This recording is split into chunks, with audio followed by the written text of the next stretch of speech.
What is up, everyone? This is Will Mosley. I create films, podcasts, everything in the creative space around the creative process. Um, Today, we're talking about should I use two cameras, like two cameras at once, not own two cameras. Because it seems like, it's like the shooter. You got two guns, you got the two, should you do that? Is there any benefit to that? I'm going to answer that simple question in today's podcast.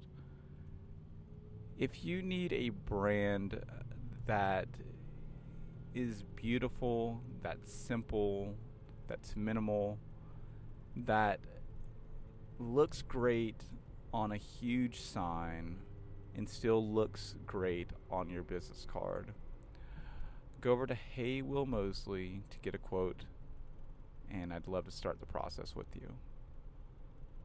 So, when I first started filmmaking, I thought to myself, maybe I should get a big camera, like a DSLR camera. You know what I mean?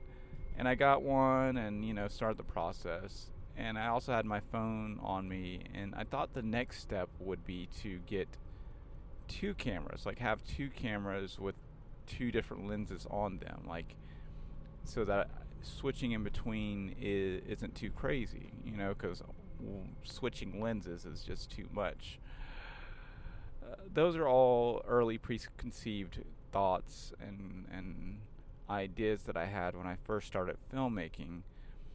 And even though it's tempting, I personally find that it's better to carry around one big camera and one small camera at all times.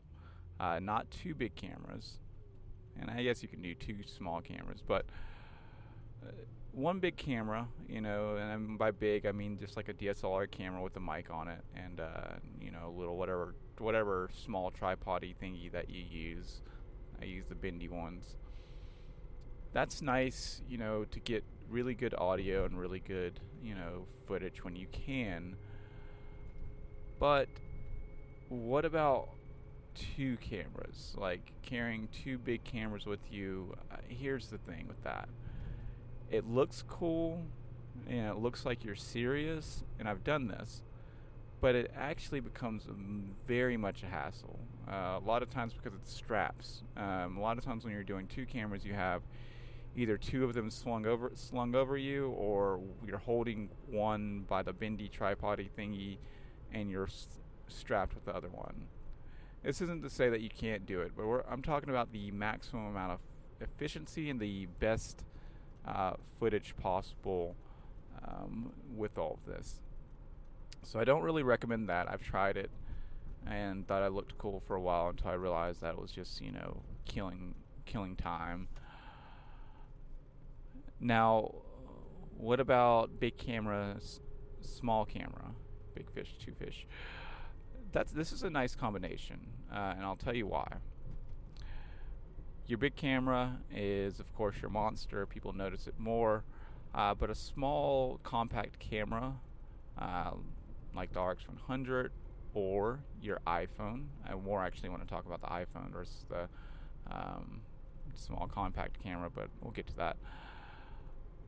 It's nice because you can always fit that in your pocket. Even though it's not the best audio or maybe not the best quality, it's always there. And if you learn the ins and outs, the limitations of that small camera, you'll find that you'll use both the big and the small camera equally, because there's plenty of times when you go into public where it's either too much, or you're trying to be low key, or you're going on a date or chilling, or your other camera has died, and it's nice to just have that one small camera with you. Now, that's not exactly today's thesis. Today's thesis is, should I use two cameras at the same time? So, talking about the big camera and the small camera, I wouldn't suggest using big camera and compact camera together, like at the same time. And here is the only reason with that. It's tough, but here's the reason. The only if you want to get real benefit from using two cameras at the exact same time, you're typically going to have two different focal lengths. You're going to have something that's probably more macro, like a 50 mil, like not telephoto, but like 50 mil, where it's getting really nice close-up shots that really look good, and then you want a really nice wide shot, so it shows your environment. So as you're going through this, the main benefit of yielding two cameras at once is you hit like that. And let's just say you're at a wedding or something, or you're at Walmart. I'm going to use both examples because they're both equally something that I do. You're at the wedding. Oh my God! I only get a close up of these flowers real quick. You're shooting that, and then at the same time, like right after that clip ends, you can click on the other camera to get a nice wide shot of the entire like bouquet, or the entire where that thing is, and you continue to switch up back and forth, so you tell a more deeper like a deeper story. You give very beautiful close-ups and very nice wide, so that the person always feels like they're there, and then they're getting like really bam boom pow smack whatever. Now the problem with this, of course, is the focus of going back and forth between two cameras all at once. And this is the trick. This is what I want to share with you today. Your phone, your iPhone, your Android phone, but more specifically your iPhone, because I use the iPhone, and I know the vibration and the specific keys to do this. But you can probably do this with the Android phone just the same, just probably different keys or something. So here's the cool thing about iPhones.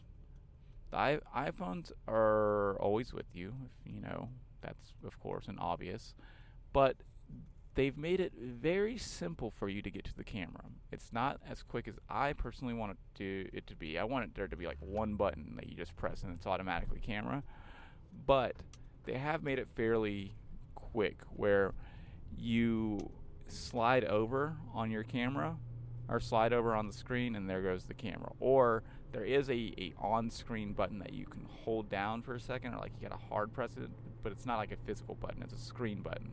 There's a difference between like physical buttons, like tactical, or like screen buttons. Screen buttons, you miss them sometimes. Anyways, when you're doing this, let's just say Walmart. I'm gonna be in Walmart.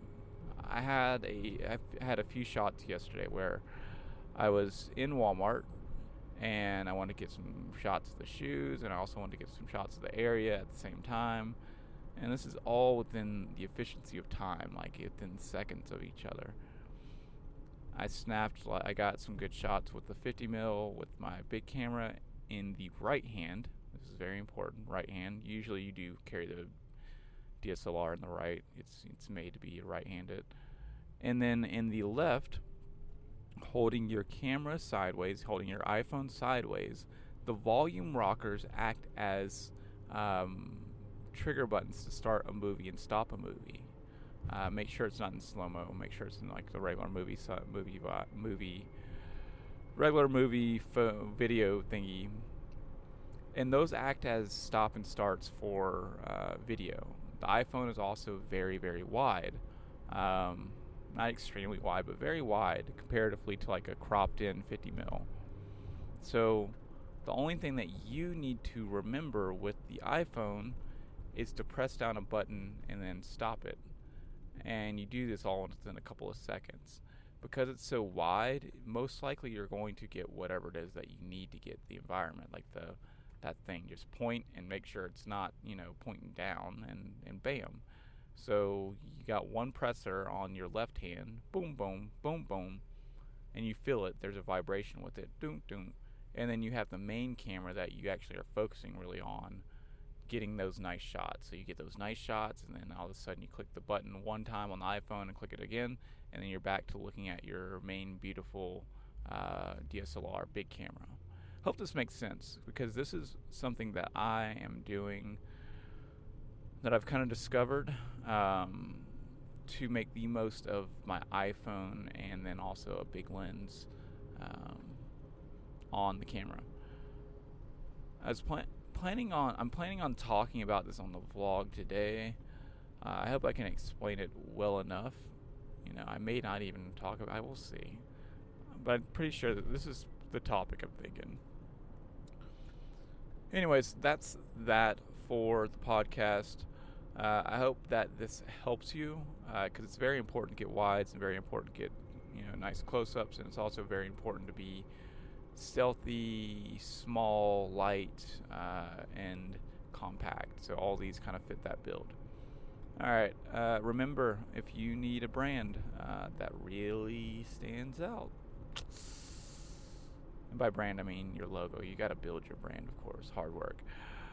Hit up heywillmosley.com. Again, that's heywillmosley, Mosley. Get yourself a quote. Bye.